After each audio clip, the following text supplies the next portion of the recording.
you to Josh Tabor, who is an amazing man who has taken on, I want to say, CEO, big cheese, top dog role at Scouts New Zealand. And obviously Scouts New Zealand is, there's a heck of a lot of volunteers, and Josh does a great job of collaborating and communicating with everybody. And also backing Josh up is Elisa Edwards, who works at Gravity Lab, who was the partner of Scouts Choice to deliver the mahi tahi. And Elisa will be able to help support Josh where need be with any questions around the learning, the LMS that they put in, as they were also supported by another young man, Liam, who is a Scouts member who is on annual leave today. So Josh will be wearing Liam's hat as well. We do have some set questions that Josh and I will run through as well, but Josh was just explaining about what mahi tahi is. So do you want to just go through over that again, Josh? Yeah, and sort of our journey to Salesforce has been a bit organic and initially really tentative. We were trying to solve two different business problems. The first business problem was, how did we scale? So we, as an organization, have an ambition to reach 25,000 young people by 2025, and we've done a lot of work with our implementation partner, many of whom are on the call, around trying to find a technology that would help us get to 25,000 young people. And we've done a lot of sort of due diligence around thinking about our systems and processes and how do we do that. And then sort of that crazy virus came around and changed the landscape dramatically for us. So our business problem switched from focusing on scale to sustaining the core of the organization in an online environment. And we talked to our implementation partner, our prospective implementation partner, and said, look, we're looking at two options. One is a really low cost, going with WordPress, or a more enterprise version with Salesforce. Do you think Salesforce can get us there? And we had a long conversation around that. And we went from woe to go in about 5 weeks to stand up Salesforce for us and provision access for about 13,000 people.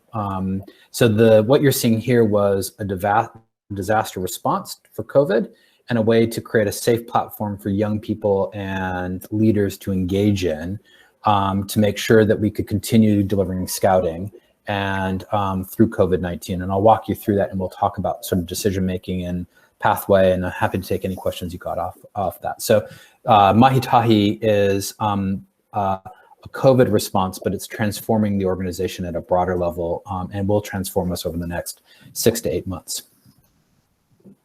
Awesome. Awesome. So can you tell us, what was the kind of best advice that you received when you looked at making the move from your face-to-face, which obviously you didn't have a choice, to your online capacity? Yeah, I think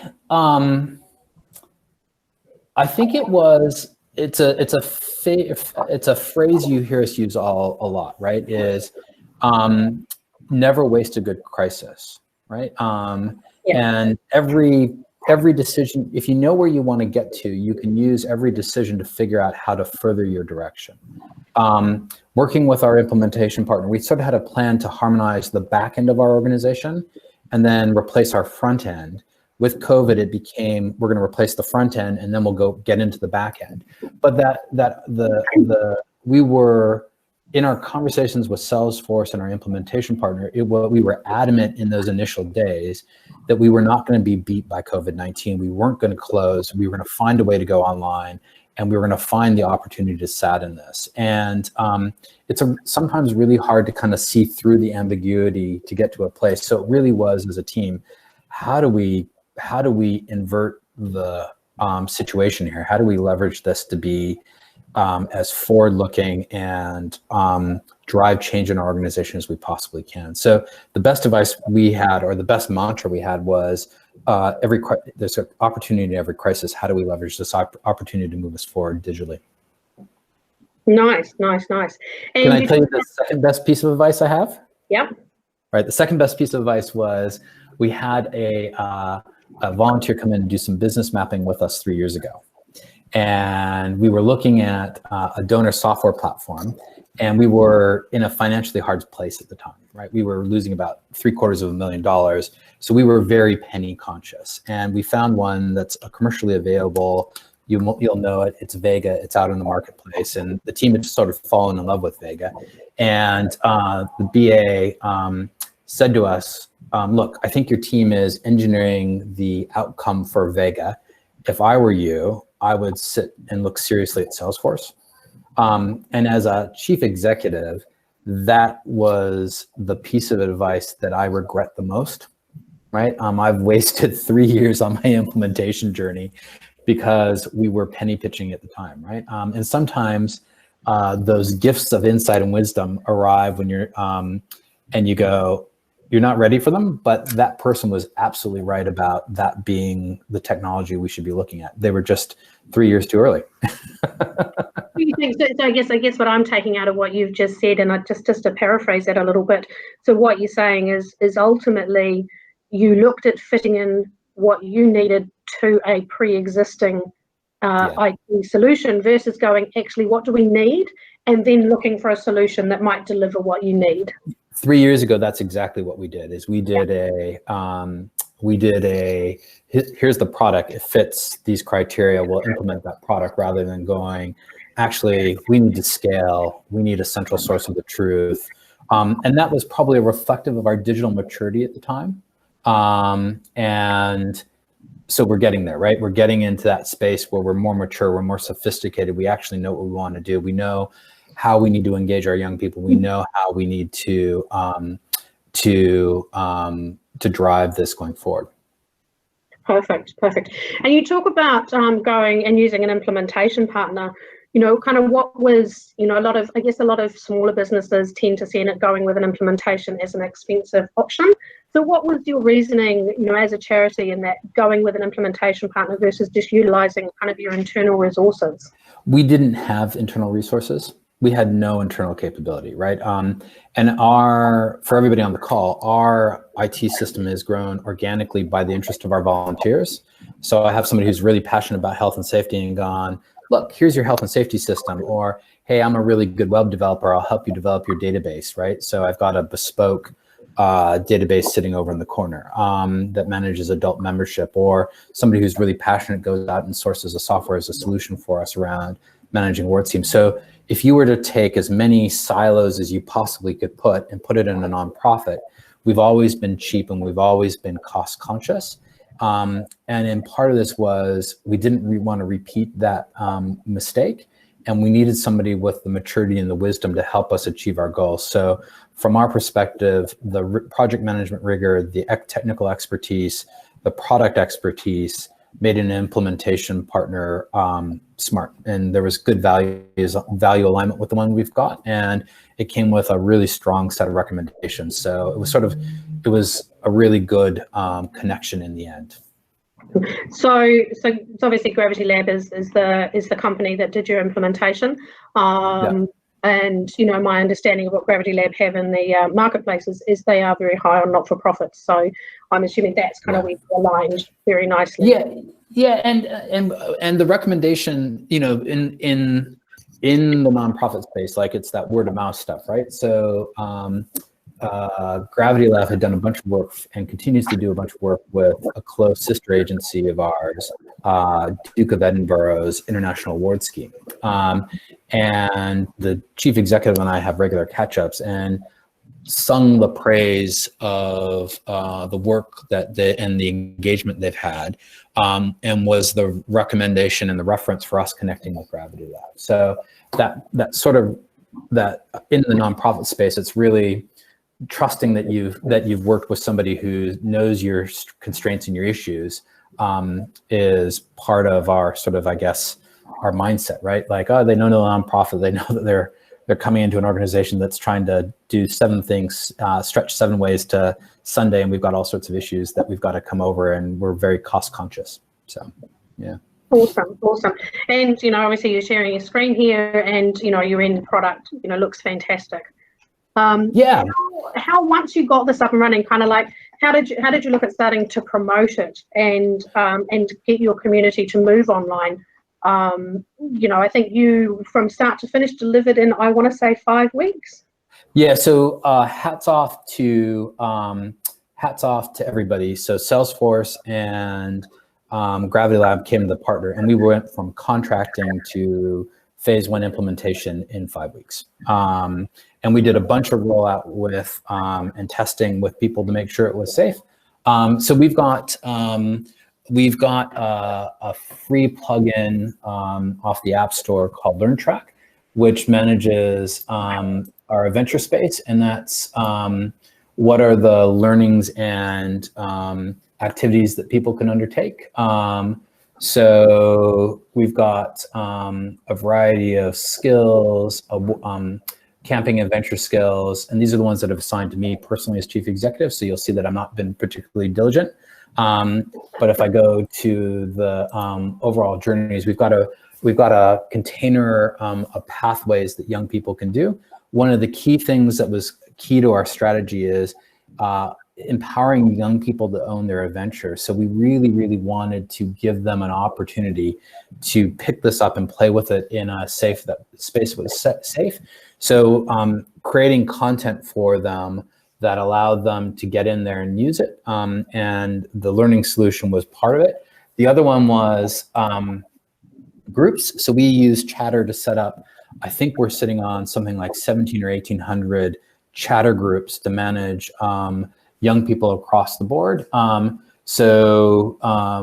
We are using that increasingly to do our change management and to drive engagement and talk people through. So this is the one where I've just posted, and we've had 14 people out of the 500 in the audience actually get in there, because I think that was posted yesterday.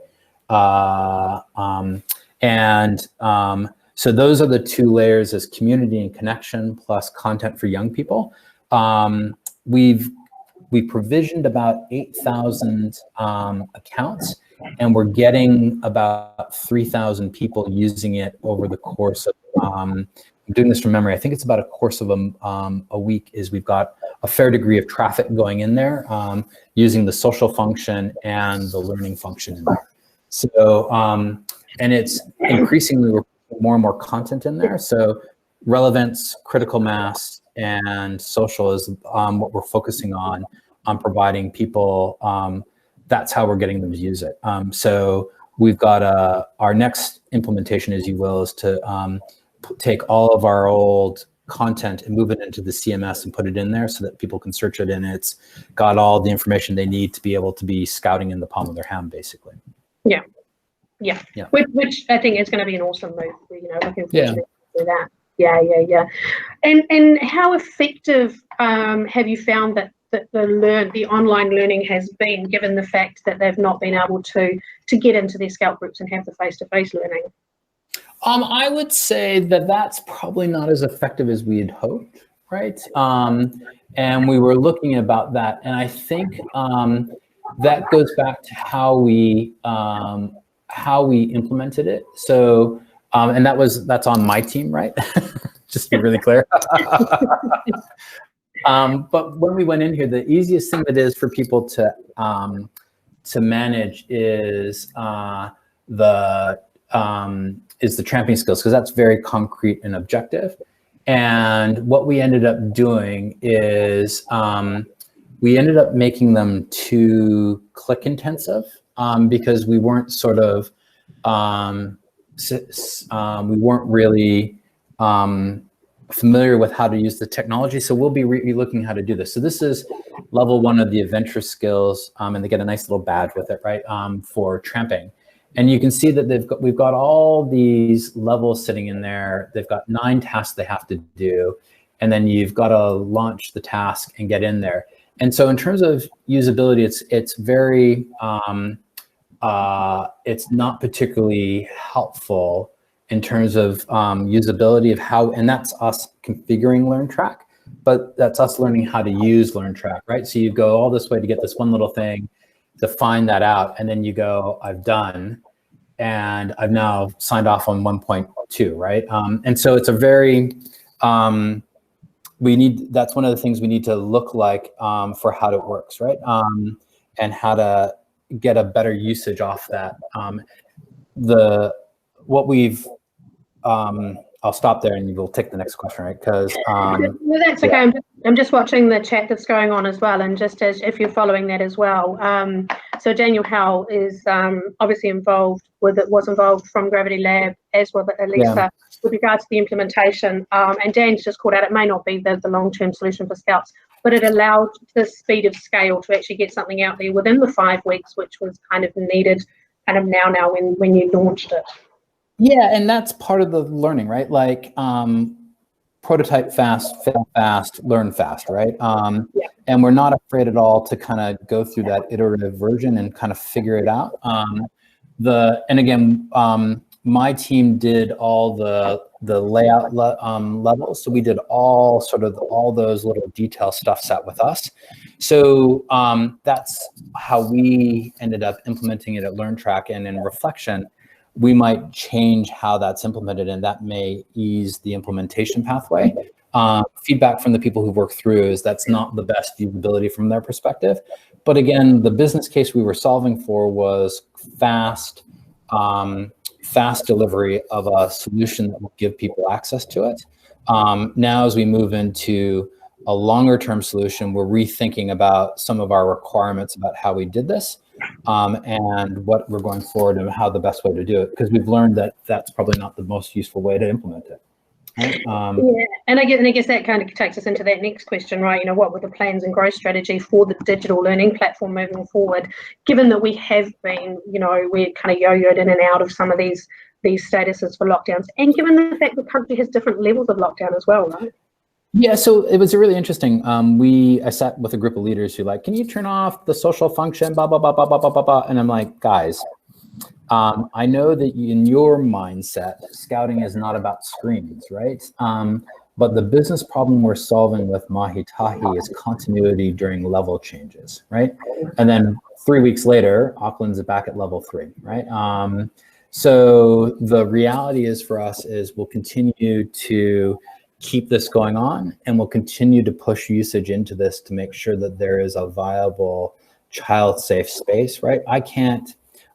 As a CE who's obsessed with child protection and making a child-safe environment, there's no social platform for 5 to 16-year-olds that is particularly safe for them, right? I've got everybody who accessed this has been police checked, that we know their identity. They've been verified to the standard of the Vulnerable Children's Act, right?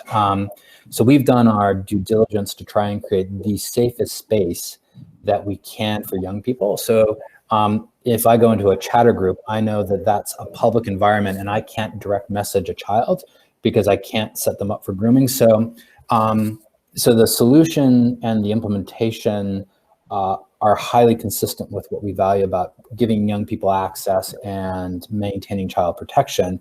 I think we have, on reflection, some of the little implementation decisions around how we implemented LearnTrack at a local level may not have been the best way to encourage young people to do that, because after the feedback is it gets a bit tedious having to click under each item after 9 items. So, but I guess that's also when you're looking at it, like a 5-week implementation MVP versus what we call a really a functional product. Yeah, a very brilliant person on the call calls it MLP. Minimal lovable product, right? Yeah, functional. So it's a functional product that works for today. It's not quite sexy yet, right? You've still got a little bit of fine tuning to do. Yeah, and if we look through our implementation pathway, right? So the thing we're pretty committed to is leveraging every ounce we can out of this, right? And using this to solve a variety of business problems and revisiting the interaction model for young people and doing that in the right way. So Dan mentioned in the call that it might not be the long-term solution for Scouts, and we might well link into a different or bespoke interaction model that allows us to do what we need to do on a bunch of stuff. Does LearnTrack tie into knowledge? I don't think it does, but Dan, I'm going to defer to Joe and Dan and Alyssa. You might have a, Yeah, no. So I think no, it wasn't. By people who understand sales. Dan, Dan, do you want to talk about the most surreal? LearnTrack. Tell us how you really feel. I won't tell you how I really feel. Would I recommend LearnTrack for our next client? Probably not. You know, if you need to move quickly and you need someone that's a managed package that does all the stuff and you're not got big growth for those specific integrations, great.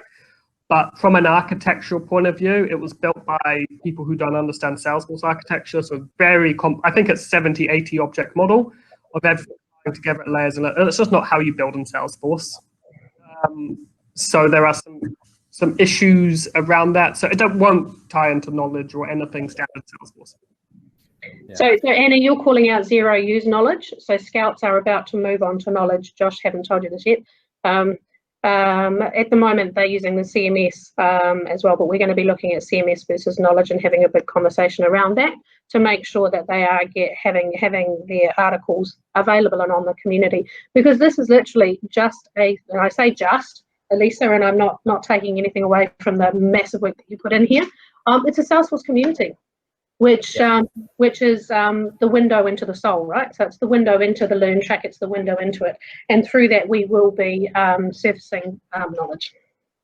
Yeah, so we will, and that's really good to talk about. So we've got a members only area that we're looking to wind down, right? And it's got 900 articles and items on it around pieces of information. And it's all sort of that Scouty stuff. How do you tie knots?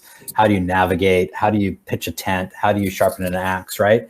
And we're looking at how we get that out of the migration into Salesforce so that we can actually wrap it in the community and it can be available. And we don't have to manage 3 different databases, and we can manage identity, and we can do a whole bunch of other stuff.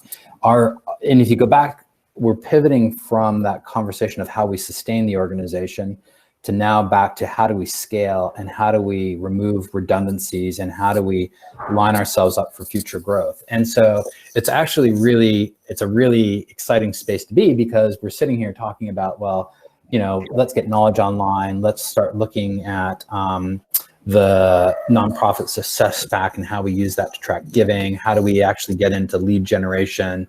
How do we leverage all aspects of it? How do we get into case management? And how do we use Pardot to track our marketing efforts? And how do we build that totality of view around a young person and their parents so that we can be really smart? Now, we want to be smart enough to know that this kid's missed 2 sections, they're coming up on 14, and they haven't done any achievement or recognition stuff in the last 3 to 4 weeks, which means they're a flight risk. So how do we work to retain that young person? Because a young person in scouting is one that we don't have to recruit off the street.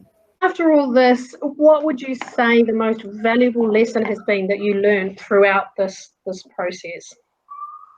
Yeah, most valuable lesson. I would tell if you have a CE who's perseverating or being indecisive about doing this, I would tell them to shit or get off the pot. And I mean that in the most respectful way, right? But you either start the journey or you don't, right? I regret not having done this 3 years ago, right? Because we're 3 years behind our intervention. And I've been flying an organization that I do not know my churn rate. I do not have easy reporting on a number of people entering or exiting it, and a whole host of stuff that we just can't answer with our current product. And I can see the organization we're going to be in 3 years, using data to drive decisions, with having really good insights around engagement and what's working and what's not, and having a host of information around our volunteers and our young people that allows us to be better at volunteering and being a premier youth development organization. And I regret that we wasted 3 years because we were afraid to jump into the pot. So if anybody needs somebody to talk to a chief executive about getting on the journey, I'm happy to do that, because my insight is that is my biggest regret, is we didn't start this earlier, right? From the implementation, my biggest learning is good people matter, right? And if you focus on what could be and you look for solutions, you can deliver really quickly. and having great teams, great collaboration, and aligned around a really strong purpose, you can do anything, right? We stood up an environment for about the size of MSD or New Zealand Police, and we did it in 5 weeks, and we did it with an incredible team from a variety of people across the board. And that good people deliver great outcomes if you give them rope and you give them an opportunity to deliver. So Elisa's sending you a little bit of love there, Josh. Yeah. And she's amazing, yeah. And I agree. I think the team that you have got behind you that delivered Mahi Tahi, both from your internal and from the implementation partner, kind of stepped up. And I think a lot of people truly believe in the Scouts and what Scouts are offering New Zealand and our New Zealand kids.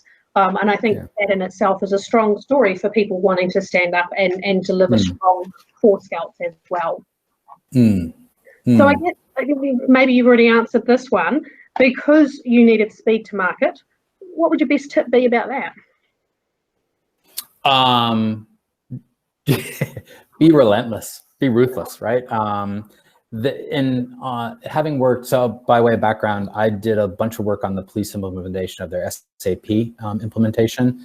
And I've had some sort of big implementation experience in the background, right? And my key thing is, what is your minimal viable product or minimum lovable product, right? What's going to get you out the door and get things going on, right? And being really focused on what that is, because you get that, and everybody in the room, this is like motherhood and apple pie. You know that sort of, oh, but the color's not right. Oh, but the spelling's not right on that one, or this one's not right, or and you get that sort of slow, risk-averse creep that just grinds stuff down, right? Which can be sold to pros. So if you want to move fast, you have to be really clear about what your use case is and what you're trying to solve for. Right? Nice. And you have to match the speed of your partners. So it doesn't mean that we can take a week, right, and just perseverate or sit in the corner. We actually have to meet the speed of our delivery partner or Salesforce or whoever else is to make sure the stuff is ticking over. Nice. Well, that was all the serial stuff. Does anyone have any kind of serious questions for Josh before we ask him to share a little bit of info about himself? I know there's been some great chat going on in the chat window, and I think Josh has been answering the questions as they've seen come up. But feel free to unmute yourself if you've got something you want to join, something you want to say. Is there something you want to ask Josh? Dan, is there anything you want to add tip-wise about speed to market implementations? Or Elisa, you worked very closely with Scouts on their implementation as well. Is there anything that the pair of you want to add around it? Yeah, I was going to say, you've got. I just love these quotes from Josh. I want to put them in my back pocket. Like, yeah, the risk averse creep, and what was the other one? Shit or something. The bucket. Get off the pot. shit or get off the pot. So good. I need to write that down. I love it. I think as a Salesforce community, we can all agree that we've got this amazing platform, and try to use the platform, what the platform's been designed to work for. It works that way, it scales that way. Adjust your business process around it. Don't make a community do what it's not supposed to do at a very short time. I think that was probably the secret to the success. From a platform point of view, yeah, we did a bit, but we didn't do heaps. We just had to try to simplify.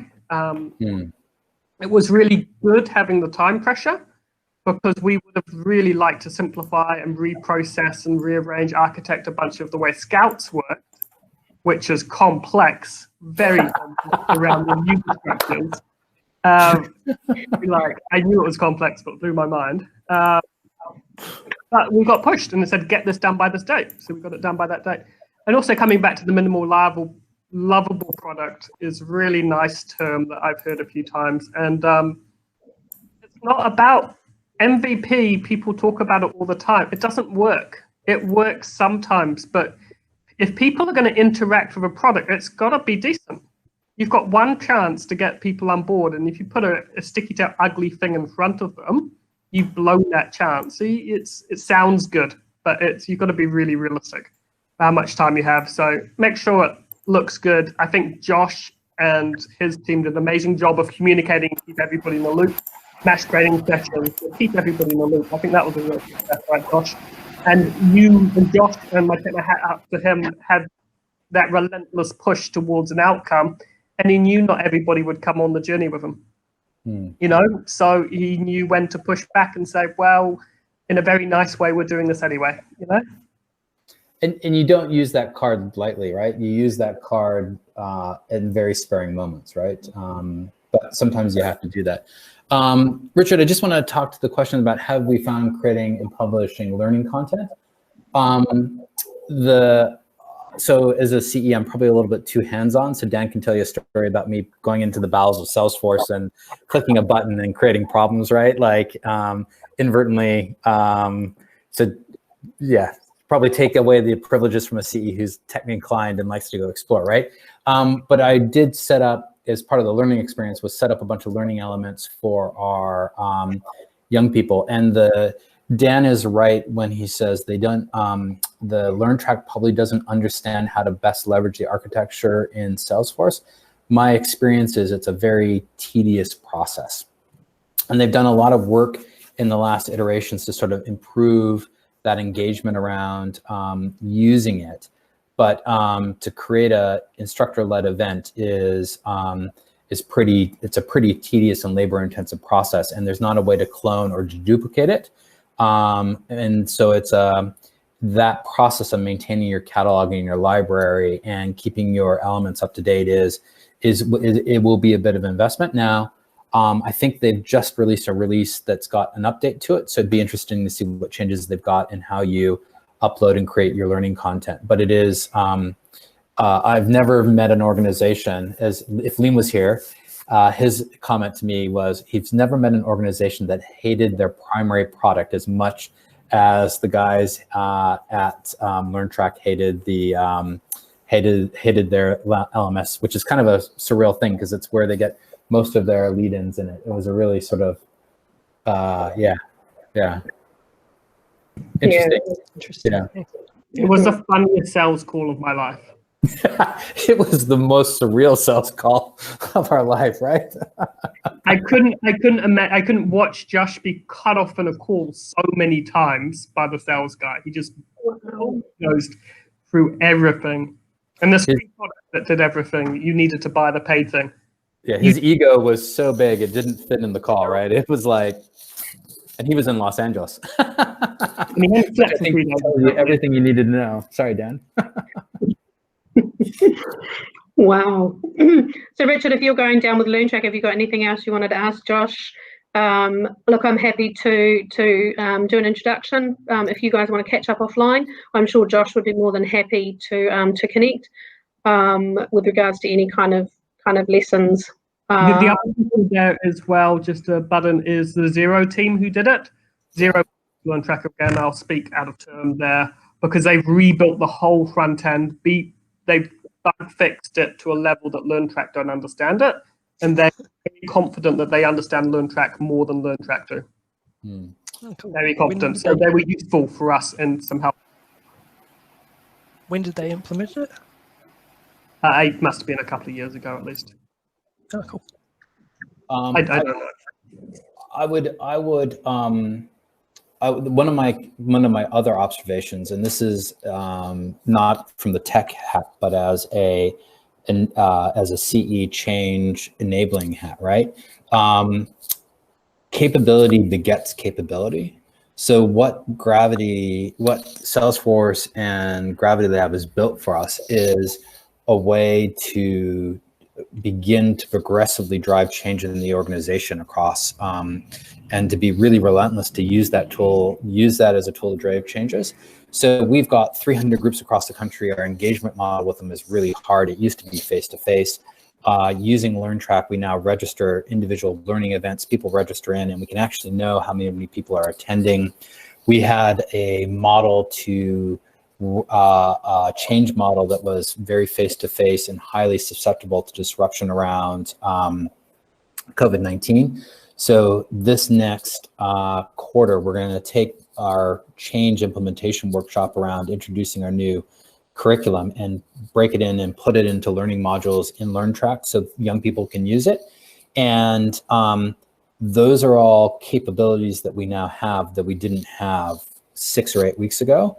And it allows for a different conversation and for a different way for us to think through how we deliver services and how we enable people. So for example, now that we have a tool that allows us to engage laterally and we have capability, next week we're running a bunch of classes in conflict management for volunteers up and down the country, because that is one of our bigger issues, right? They don't know how to resolve conflict. And that would not be as nearly as easily possible without the infrastructure that Salesforce provides.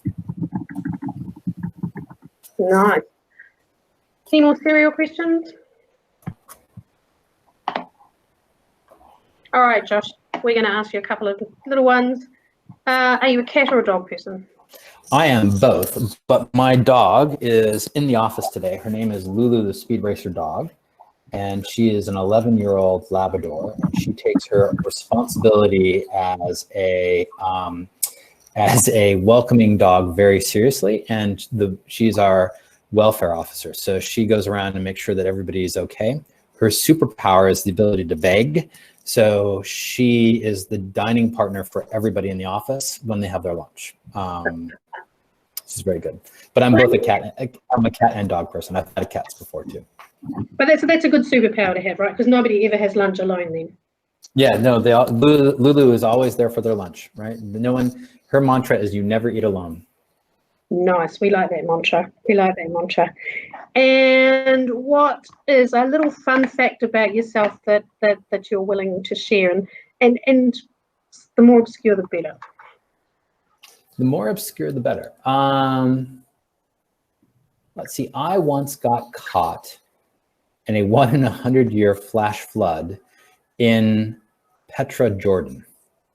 And it was the most surreal experience of my life. So if you've ever seen Indiana Jones, and I think their third sequel where they have the big treasury and that really narrow walkway, we walked in, it was kind of cold, and it just started hailing and running. And the Bedouin who were in the canyon had never seen rain.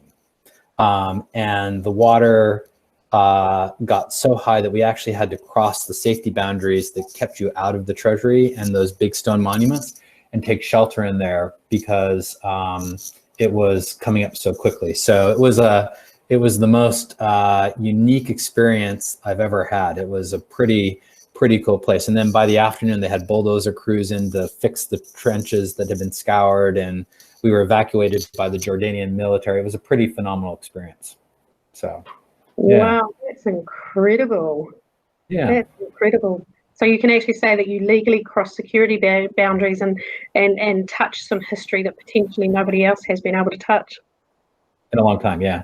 It was really, and then you find yourself like, I've now just trapped myself in a big stone building and the water is at the steps. What are our options, right? Because if it keeps coming up, there's no exit from the stone building. That was pretty nerve-wracking, right? I can't get out of this. It's a laugh about it now, right? But then, yeah, then it was pretty. Yeah, it's like, what do we do? Yeah. Nice, nice. Well, that's all I had for Josh. Unless there's something else you want to share. Yeah, your scout skills would have come in then, right? Good call, Elisa. Does anyone else have any questions for Josh? And you can ask Josh any random question that you like. It doesn't necessarily have to be about mahi-tahi. How long have you been involved with Scouts, Josh? You know, you're the CE now? So I've been a volunteer for 12 years. I was on the board for 18 months before becoming the chief executive. So I've been a chief executive for just about 3.5 years now. So we've been on a long journey in our digital space, right? I told the board when I was on the board, I told my colleagues at the time, like, we need to get to a place where if we can't do it from the phone, we've sort of effed it up, right? That was 2016, right? And 4 years later, we're just getting mobile publisher out the door, right? We finally got an app and we're finally on the phone. And it's like, yeah, we're gonna get there. I know, I can't wait for that one to go live. That'll be quite cool. Yeah. That'll be quite cool. Richard, if you want to drop your email into the chat here, and then Josh can pick that up, and then you guys can connect And I'm sure Josh will be more than happy to answer your obscure questions, which are potentially more one-on-one related than kind of group. Yeah, Richard, I'll connect you with Liam, and he can talk to you and show you through all the interaction model, and we'll set you up so you can have a play. Thanks. Awesome. Yeah, cool. Cool. Thanks so much. Dan, have you got any last requests, comments before? Because we're 10 minutes before time. Josh has been very succinct with his answers. Have you got any little pearls of wisdom? Was that me? Yeah, you. Pearls of wisdom. I don't know, I'm all out. Any scope around where these pearls of wisdom should be? Josh, you asked the question. You're good at that. I guess what, on reflection, Dan, what key takeaways do you have from the project? Very good. I wasn't even in the retro. I was on and off the project, sort of at best of things, kind of facilitating and filling in for gaps. I think there was a little bit of luck involved that everything worked out on a very quick project. I'm just going to name it how it is. Yeah. New projects can be more difficult. Typically, they're more difficult than you expect at times. We have, by foregoing our typical design sprints or design architecture build, we've had to go back and do that post go live. Thank God we're doing it because it's the right thing to do. It's a big problem, and one of the scariest things about pure agile is that people just keep delivering stuff. But it's really important to think through how all the different features and the wider solution architecture connects up. And it's really important to document what you're doing. We always have a principle saying, look, if someone else came in or another partner came in and took this over, someone else should be able to understand how it works and serve this customer. They shouldn't be locked in because you've done bad work or got technical debt and the only one that stands there. So I would say that the biggest thing that we missed out on was not doing a proper, really detailed design architecture up front. Yeah, I think so. To be really fair, right? We did get lucky. We got really lucky that we didn't get into too long a negotiation with Salesforce. Dan and the team had capacity. My team was willing to rattle to the clause, and I had a board that was willing to clear the decks to make this happen, right? And those things all lined up to make a pretty phenomenal pathway. And now we're taking that big, deep breath and going, okay, so we've got a minimal lovable product that's there to sustain us through these ins and outs. How do we grow the engagement? How do we make it more straightforward? How do we get this all sort of, so this is our enduring solution going forward and covering off some of the stuff that we skipped because we were in a hurry, right? We made some really steep trade-offs, but we were very cognizant of those trade-offs. I think another thing that worked well, we were asked, and the good people at Salesforce offered volunteers, other people offered to volunteers. From working with the non-profits, etc. a lot, volunteers can be very dangerous. They come in and assume they can fix something in a day. But there's some wonderfully talented people with good hearts as well. We engage those volunteers in UAT and testing and ideas. So give us your ideas, find out what's broken. You've got really good eyes for this. And then, but it wasn't someone who was not going to be there the next week implementing something. We didn't let them implement anything, which I thought was a really nice way of handling it. We haven't done it that way before. But sometimes when you do like a charity hackathon and you build something out in a week and then nobody's there in 3 months' time, it isn't actually doing long-term favors sometimes. Yeah. Sometimes it is, but. Yes, I agree, and it does. It actually sounds like a really cool way to harness volunteers, and potentially something everyone can do moving forward, right? Well, also allowed the client or Josh's team in this case to prioritize things. They've identified 16 different things they think should change, put them in the backlog, put them in priority order. We're going to implement 6 of those, and 10 we're going to think about later, rather than a hackathon is like build, do right that second. I've got a day. It's actually. Backlog prioritization is everything. Yeah. Nice. Sounds like it was a very successful implementation, Josh. Congratulations to Yeah, Scouts. so I'll just tell you a quick story, right? So the thing that is the coolest thing about this is watching my staff begin to learn the capabilities of the platform, and they're like, so we can do this now. We can solve this business problem, or this will allow us to do that, right? And I've never seen my team so excited about technology. Nice. Yeah, it's really so from a staff perspective, it's been really awesome. From a volunteer community engagement space, it's been really awesome. And now we've got some good opportunity to go back and fix some of the trade-offs we made early, because speed to market was our priority. Yeah. And I guess that's the big call out here for Scouts too. I know that you mentioned it earlier in the call, is that getting that balance right between the fact that, and I know myself, because I've personally been involved in scouting at a leader level for 10 years as well, is we want to get you beside a campfire. We want to get you out tramping. We don't want you sitting in front of a computer learning how to do these kind of things.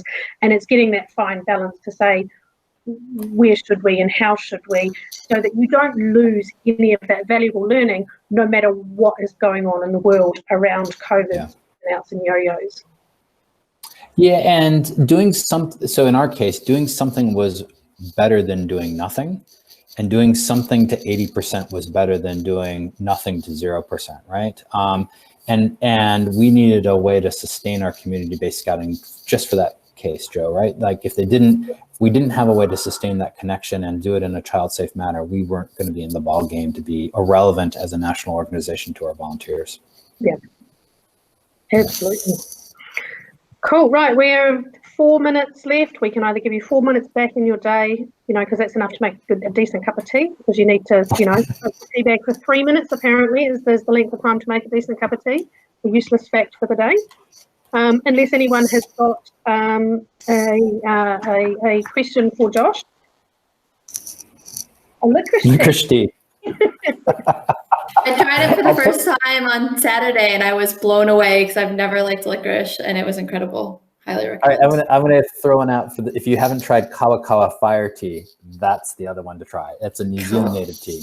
Oh, where do you even find that? I don't think I've seen it in the supermarket. I think Kiora makes one, so you have to look in the really expensive Ziploc foil bag. Kawa Fire. Is it spicy? Yeah, it's a little bit spicy.